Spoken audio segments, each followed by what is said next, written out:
Excellent. Thank you. Thanks, Matthew. Thank you, Jenny. Well, look, let's get started. I'm really pleased that you would join me on a Thursday evening to talk about your TAE upgrade.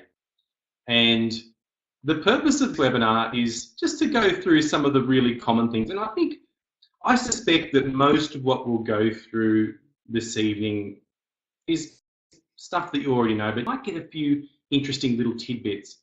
And I think the main thing we really wanted to do with this webinar, which we will be running quite often, is have an opportunity for us to be clear on our expectations with this upgrade, and also to help you align yours with ours, and we can move through the course a lot more smoothly that way.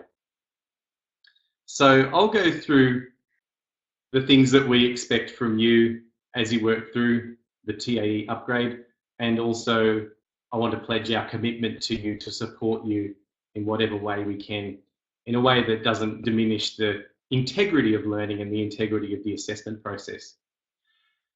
And we understand that most people wouldn't be doing this upgrade if they didn't have to. I really get that. And so I'm really honoured that you guys would share your time with us to undertake the Cert 4 in training and assessment upgrade. And I hope we can do our best to get you through it. So let's move into the first section here, which is our expectations and commitment. After that, we'll move into what's actually involved. Just to know more details, I'm going to be doing a couple of other webinars on the specifics of the particular units. We're going to talk about learning, doing assessments, number 4, how to get help, number 5, a little bit on navigating the website if you haven't already worked that out. We'll have a Q&A, and then we'll have a little talk about what's next.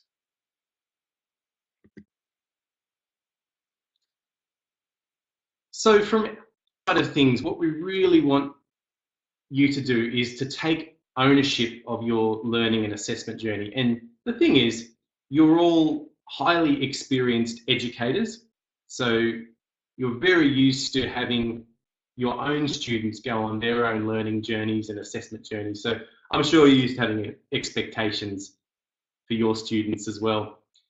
And the only way that you'll get through this upgrade is if you take ownership of it.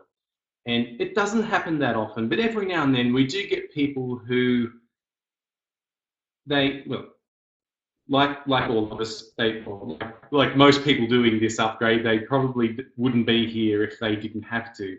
And so there's that temptation from some people, not everyone, to perhaps want us to do it for them. And so it's very important that you do take as much ownership as possible of your learning journey and the assessment process as well.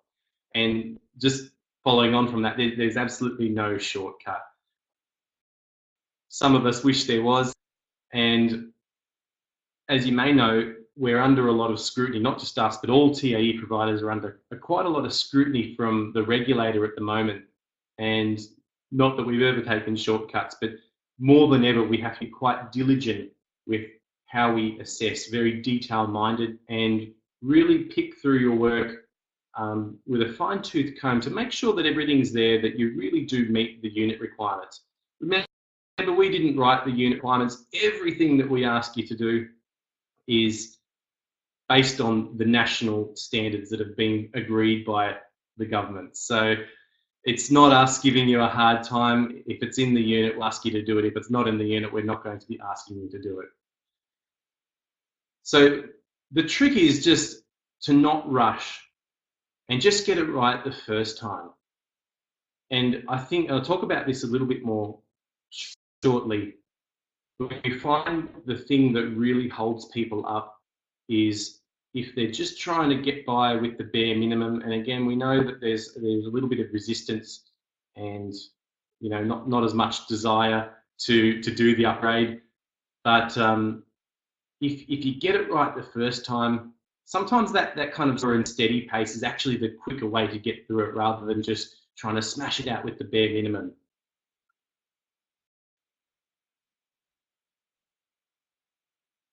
I just saw the note there. from Gary and David. Hello, thank you.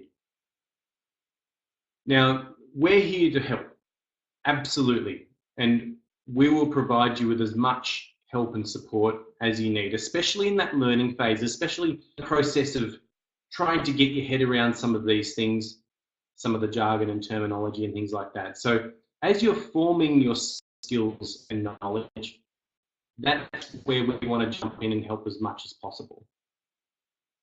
Seek help anytime you need it. Make a full and complete submission of assessments. So possibly one thing that we might have done when we had less people doing the course is allow kind of partials. But we had a bit of a meeting amongst ourselves and decided that it's best if you can formulate a full and complete collection of assessment tasks, get it right the first time and send it in. And that's the best way to do it. I mean, we're not going to kick you out of the course if you don't do it that way, but we find that's going to be the way that'll get you through, especially as we move towards this end of March cutoff date. And I'm assuming that you're all pretty serious about that cutoff date because it's great to see you all joining here and being a part of this. I think those who are serious will get in and get the job done. And just that last point there, I guess that kind of thing goes without saying. We're a really lovely, friendly bunch, and we just want you to get it done. I can't stress that enough. We really want you to get this thing done. As you may be aware, we have actually closed enrolments, so we're not actually taking any more enrolments from the general public, and that's so that we can really look after you and help get you finished. So we do want you to graduate and get through it. So we're going to do everything we can within the rules and the parameters to get you through. And just on that last point there, mutual respect, collaboration and positivity. I think we just had a couple of graduates today and it was just a wonderful feeling for us and for them. And it was really interesting because in the beginning, they had a lot of resistance to doing the upgrade. I think this is a pile of this and a pile of that, and I wish we didn't have to do it, and I really don't believe in this, and a lot of resistance, a little bit of fighting and negativity. And we found that once the people with that kind of attitude, they kind of let that go, then it paves the way for a much smoother experience. And what we're finding as we're getting closer to this end of March deadline, the emotions are running a bit hot. And for some people, their jobs are on the line, and we recognise that. And that's another reason why we've closed the enrolment, so that we can just focus on you guys. You've gotten in with plenty of time to get it done now. And but we do think that as we move towards late February, especially into March, that some of the emotions can run. We're all human. But yeah, just bear in mind that we're humans too, and it can take an emotional toll on our team if people can get it.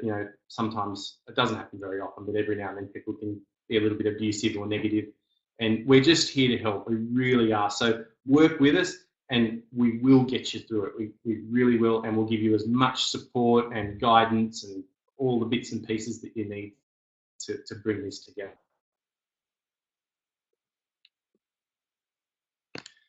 So moving on to the second item here in the agenda, we're going to talk about what's actually involved in the upgrade. So this lovely little group of people that we have here this evening, I think I know most of you, and everyone's in a slightly different position. So we're kind of just calling it the TAE upgrade, but that can take many forms depending on what you've come to us with, depending on the configuration of your old TAE 40110 qualification and what units you had on that, and also whether or not you want to get the brand new TAE 40116 version, or you just want to get those units that you need to fill in the gaps on your old one. We've got a mixed group here, and that's okay. So I'll just talk you through some of the scenarios. I'm sure you're aware of this, but it's just important just for the session to go through it. So this we find is the most common scenario. So you've got a TAE 40110 and you also hold the LLN unit, and you just want the Design and Develop Assessment Tools unit, which we do in full, which is like big and green. You can see there these other two units. Just change my thing to a little highlighting. Point and talk. So these two here are the gap units. So we don't need you to do the whole thing. They're just the little bits and pieces that just don't quite match with the old one. But you can see here I've grouped them really close, the Design and Develop Assessment Tools unit, because they all go hand in hand. When you're designing and developing assessment tools, which is the main job here, you're also involved in the planning of assessments. And then once you've designed and developed assessment tools, the next typical job is to do the validation of them anyway. So they really plug in quite nicely with each other. So that's the most common scenario there. And I think a few of you are in that situation. The next most common scenario is that one I just explained, plus the LLN unit. Sometimes people just need to get the LLN unit and the gaps on the other two. And a few people already have those, the LLN unit and the assessment tools unit as well, and they're just filling in the gaps of the others to get their latest TAE qualification, which is great. That's a pretty easy job if you're in this boat.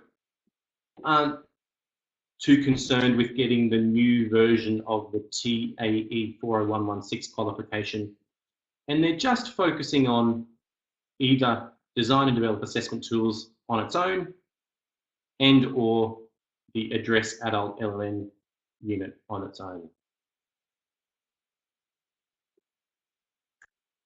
Just a note for anyone who has enrolled in the full upgrade, and what we mean by that is when you're finished with us, you're going to get the new TAE 40116 certificate for in training and assessment. We will need to we're doing a lot of credit transfer based on your old qualification, so we'll need to see that certificate and be able to verify that with the RTO that issued it if you didn't do your course with us. And we have a disclosure authorization form which would have been emailed to you when you enrolled, and if you haven't been emailed that one, just let us know. It's just a really quick online form, digital signature, and that lets us just go to the place that gave you your old TAE and say, hey, is this legit? Is it the real deal? And if you could just work with us on that. Most times, a lot of the places that are still in business are pretty happy to verify and pretty quick off the mark, but sometimes we're having a little bit of difficulty getting them to write back to us and verify. So we may need to come back to you and just get you to liaise qualification. We'll try and do as much of that for you on this side, but if we run into a hurdle there, we might talk to you about that. For anyone who's joined us, I think, hello, Kimberly, I think you've just joined us. And as we go along, if you think of any questions, please type them into the chat screen and we will have a Q&A at the end. Just to let you know too, we are recording this one just so we can share it. No, we're not going to share it publicly with other people who wanted to come along to this session but missed it tonight. So we will be sharing the recording of the webinar as well. And that helps you too. If you missed something or brushed over it a little bit too quickly, you can catch up on it later on. Number 3 on our agenda is learn. So I'd just like to talk to you about the learning experience in this upgrade. So we need the idea that learning and being assessed are considered two separate things. And sometimes the lines can get a little bit blurred, especially in this upgrade, and especially as people are really keen to just get in and get it done. And I understand you're all in that boat. Everyone just wants to get it done as soon as possible. We want you to get it done as soon as possible. Acknowledge that there are some differences between the old qualification and the new one. And depending on how you did it and what mode of delivery and how much you remember from your old one, there may be still some gaps to bridge in your understanding and knowledge. So we do think of learning and assessment as two separate things. And what I'm trying to get at here is to try and get away from that idea of just ploughing straight into the assessments without having spent a little bit of time refreshing your skills and knowledge and understanding. So try to separate those two activities. The learning phase is when we really want to support you and guide and nurture your skills and experience as you go along. Once we get to the assessment phase, though, it really is, it's a time that you want to be confident in your ability. I'll talk about that in just a moment. On this second point here, we have ensured that the content in our Learn section on the website gives you achieved competency. And we're adding more little bits and pieces and tweaking things and changing things. We really want to make sure that there's an abundance of information there for you, and videos, completed examples. They're really good because you get to see what an end result might look like. Lots of templates or skins that you can use to channel your information into. There's tutorials, especially with that assessment tools unit, we've created a step-by-step guide. And what a lot of people don't realise is that guide, that step-by-step process, actually holds your hand and takes you through everything that you need to do to be successful in the assessment. So I think, and just on that last point there, the work that you do in the learn phase can be towards your assessment. And another common misconception is that, like I get into the learn section, I'll just quickly scroll through it. Oh yeah, I think I understand this. I just want to get the assessments done. It's a waste of time to be spending too much time on the learn stuff when all I want to do is just be assessed and get this job done. And what people don't realize is that we've actually geared that learning phase towards helping you that you can use in your assessments. So all that, you're not wasting time when you're spending time on that section, because all the little activities and things we get you to do are all going to contribute to your overall assessment anyway.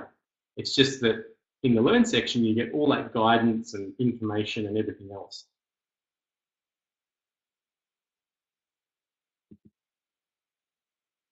Do assessments. So again, this is the separation of learning and doing assessments. So when you're ready, we'll get you to jump into what we call the do assessment section, which I'm sure most of you have seen. Download the assessment tasks and review them. And you can do this at any time. So a system isn't fancy enough to know that you've started the assessment and that's it, you've got to go for it once you've opened it. So it's basically which gives you the key instructions on what you need to do to demonstrate competency. So I would recommend, as soon as possible, jumping into the do assessment section and just having a look at that so you can get a feel for what the end result is. If you're feeling tempted just to plow into the assessments and just get the thing done, now that's okay because all experienced educators and experienced assessors. But what you need to acknowledge just on this second point here is if the assessment task, if you read through it, it just doesn't make sense, which is a common thing. People will jump in there too early and look at the task, and then we get a phone call and they say, this just doesn't make sense, I don't get it. And we need to kind of guide them back into the learning phase. So if it doesn't make much sense, it means that there's some knowledge and understanding to go through. So we recommend going back through, working through the learning material slowly and carefully, remembering that stuff does contribute to your assessment anyway. The work you create there will help you. And we're running, especially in the lead up to these cut-off dates, we're just running weekly webinars, a couple of different sessions on specifically on the units. I'll be running those to begin with, and we'll go through all the nitty-gritty details in the unit and help you put together a really good suite of evidence so that you can just get it right the first time.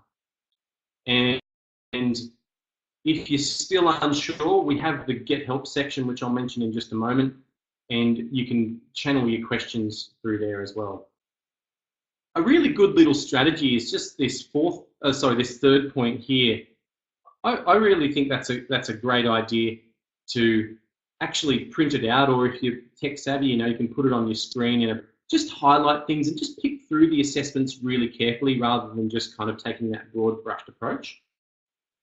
And that will help you understand exactly what we're looking for. And we put all of the criteria, the exact same marking form that we use, we actually give that to you in the assessment tasks anyway. So you'll be able to see exactly how we assess you. So there's no surprises, a secret behind the scenes thing that you don't get to see, and then we're going to come back to you and say, hey, but you haven't done this, because we've actually put all of that criteria in there. So it's almost exactly the same checklist. And just once again, just seek clarification if you're unsure. If you're feeling pretty good about everything, but there's just a couple of little bits that you're unsure about, to save you from sending everything in and having it returned, which is not the end of the world, don't stress too much. But just seek clarification on any minor points if you're unsure. We're really happy to clarify assessment requirements. I'll give you the answer, but clarify what it means and try and explain it in plain English. Again, that's what our webinars on the units specifically are meant to be about also. So if you haven't already, sign up to those and you can learn a bit more about what the particular details in the assessments are about.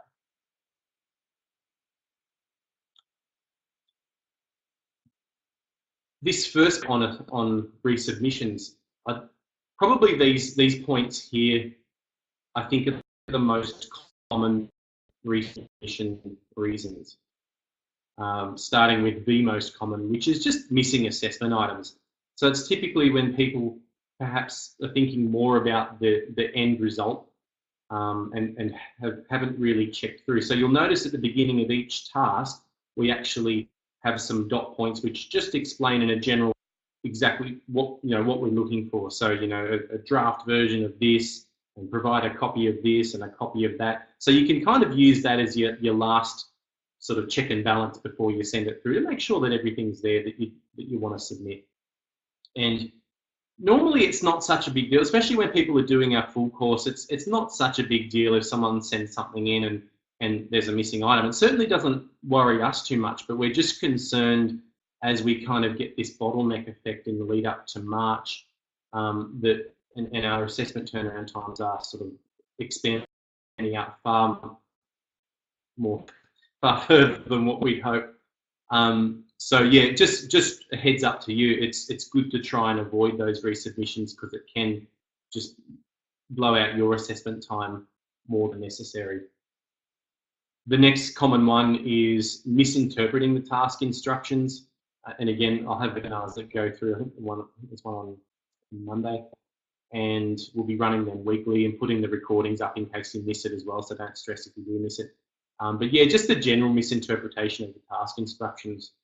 The wording of the criteria is usually taken from the unit, and some of it can be a little. The wording is a little. I don't particularly like some of the wording of the TAE units, so I understand if it can be a little bit confusing. So that's what I'd hope to do in this webinar coming up, just to try and teach some of the more confusing points in plain English and give people the opportunity to ask questions about it as well. Poorly organised files and file names, and again, traditionally we haven't been too strict on that kind of thing, but that's just another common reason that we might come back to you and just say, hey, look, I'm not sure what I'm looking at here. If you name, we don't know what's what, what's a draft version, what's a final version, all those kind of things. So try and be as clear as possible in your submission so we can work it out. Just makes our life better and we can get back to you quicker then as well. And not in a malicious way, but that fourth point there, not submitting own work, and that's not sort of just flat out plagiarism, but especially with assessment tools, it is pitched that really is about the design and development behind the scenes kind of stuff. So it's if people have been, at a TAE or a other training provider, and they've been involved in the development of assessment tools, but they were sort of just a part of a bigger team that were doing it. It's really difficult to work out, what you've done and what other people have done, and sometimes trying to pull that apart more difficult than you having just kind of done your own work. So yeah, sometimes people do submit things that are maybe just a little bit too much in an existing format, things that have got date stamps from 2016, or have, down in the footer they might have someone else's name as the author, and it really just brings a lot of stuff into question for us as assessors, where we do have that rule of evidence, which I'm sure you know about, which is authenticity. So anything like that just kind of throws into question authenticity might end up having it sent back to you as well. Again, not usually done in a malicious, like I'm going to just flat out cheat and plagiarize, but just when other people's work comes through with yours, it can get a bit confusing. I've already made that point a few times. Resubmissions might delay your upgrade. So yeah, just look, it's not the end of the world. We're not going to kick you out or anything if you have to resubmit. That's not what this is about. We're just really mindful about helping you get this done as soon as possible. So please help us to help you get you done as quick as possible. We have a cover sheet that goes in with the assessments as well. That's just a little sign off that says, yep, it's all my own work, and just kind of brings it all together and formalizes it one nice submission. You'll find the cover sheet in the template section in the Do Assessment section, which I'll show you in a moment. Just that fourth point there, we're doing a team-based approach to support and assessments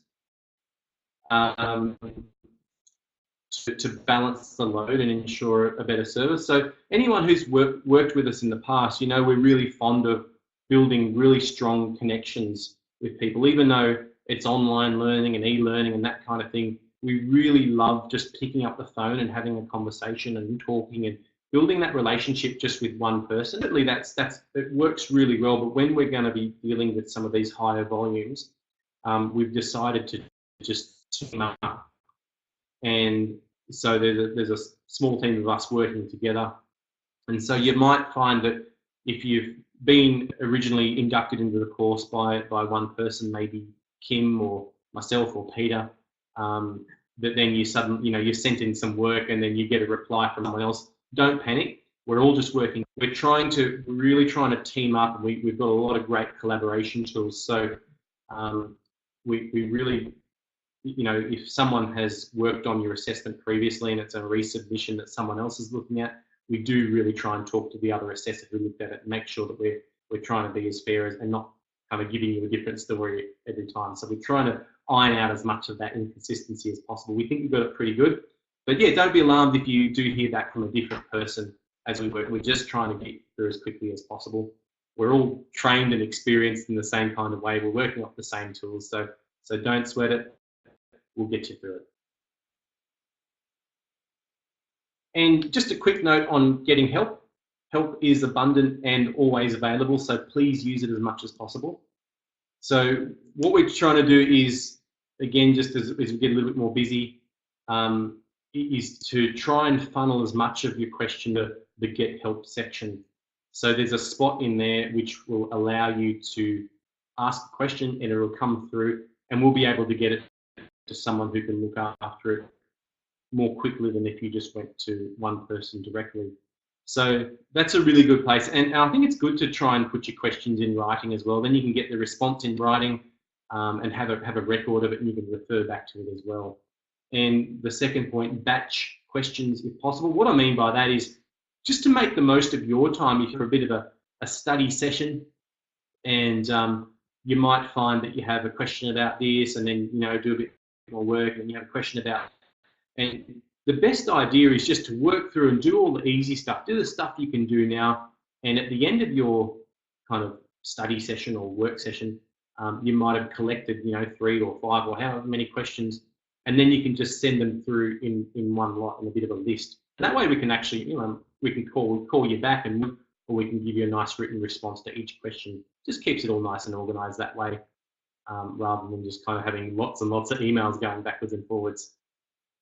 You all know our number, so you're welcome just to pick up the phone and we'll get you talking to someone.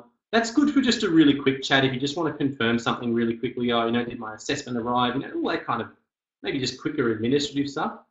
But because some of the conversations can take a little while, we would appreciate if you could book a time for a longer conversation. So if you think you might need to chat more than say 5 minutes, book a time with someone to have a chat. And the way you can do this is in the home topic on our website, which I'll show you in a second. You'll see right down the bottom, it probably shouldn't be as hidden as it is, but there's 3 lovely faces there, including mine, of people that you can reach out straight to their calendar, and you can book a mutually convenient time, and then they'll be able to pick up the phone and give you a call. So that's a great, if you want to have a good conversation, that's a great way to just book it in and help us stay a little bit more organised on our side. So I'll just run you through a couple of things on navigating the website. I'm sure most of you have probably figured it out by now, so I won't spend too much time on it. But if you do have any specific questions about how to navigate the website, in the chat, and I can do a screen share and I can show you a couple of more advanced details in a moment. And again, if you've thought of any questions as I've been working through these things, I can see there's have a look here, a couple of things in the chat section. So I will get to those in the Q&A session. But yeah, post any questions. I'd love to have a bit of a backwards and forwards, a bit of a Q&A. And let's talk about navigating the website really quickly. So once you log in, the login button is always up the very top of the website in the main menu. Once you log in, you'll come to the home section and you'll be in what's called the learn section. And what you can see here, which I've just highlighted in orange, is your main navigation panel for the course. And you'll see the 3 buttons there: learn, do assessments, and get help. And we just try and keep everything under those 3 broad categories. That's kind of all you need basically. Is you need to learn stuff, you need to be able to do your assessments, and you need to be able to get help when you need it. You'll notice a couple of other cutesy little things here: status, rockstar, and activity points. So as you answer those little quiz questions and things like this is probably more something we use in the full course rather than the app. But yeah, if you're wondering what those are, as you answer quizzes, you get points and you get awarded a bit of a status as you go through. It's just for a bit of fun, something to keep you engaged and interested. And just take note of your expiry date too. We really want to make sure that we can get you through it before your course ends. If you've had a genuine circumstance and you just need a couple more weeks, that's cool. Like, we're not going to charge you for anything like that. So yeah, just be mindful of your expiry date. Just going back to the full picture again. So we've got we're going to learn, do assessments, and get help section. And there's a little panel here for searching course content. And that's just a great way if you just want a quick reference and finding out, some basic information. Perhaps there's something in your assessments. You get most of it, but there's just one word that you're just not quite sure about. You can use that search tool to find specific topics that relate to that. It's quite handy to save you from navigating through everything. And just moving down, you can see these are your learning topics are all on the right-hand side here. If you're on a mobile device, they do shuffle. If it's on a smaller screen mobile device, they'll shuffle down to the bottom at the end of each topic. But that's how you navigate through each little thing that you need to do to learn and to get your upgrade. The do assessment section. So this is where you go when you want to access your assessments to see what's being required of you to get your upgrade. So when you click on the do assessment section, you'll see over here in the middle the assessment tasks for you. So these will be a little bit different depending on what course you're enrolled into. If you're doing the full upgrade and you already have the LLN unit, then you just don't need to do it. You can just ignore that one. Once you've completed your assessments, you can click this button here and it will take you to a portal to upload your assessments. So before you do that, it's good just to try and organize all your files on your end as much as possible.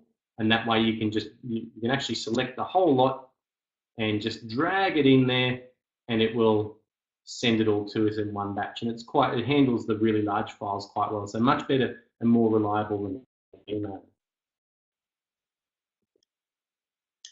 And the Get Help section. So once you're in the Get Help section, you can use this part here. At the moment, we don't, because of the upgrade, people have just been really focused on the assessments more so than the learning side of things. So we haven't actually had any previously asked questions. I appreciate seeing some sort of frequently asked questions coming through so that we can populate this area a little bit more with any questions that people have. But yeah, do funnel anything that you can do in writing, questions in writing, do funnel it through this Get Help section and write it here, press submit, and then we'll get back to you as soon as possible.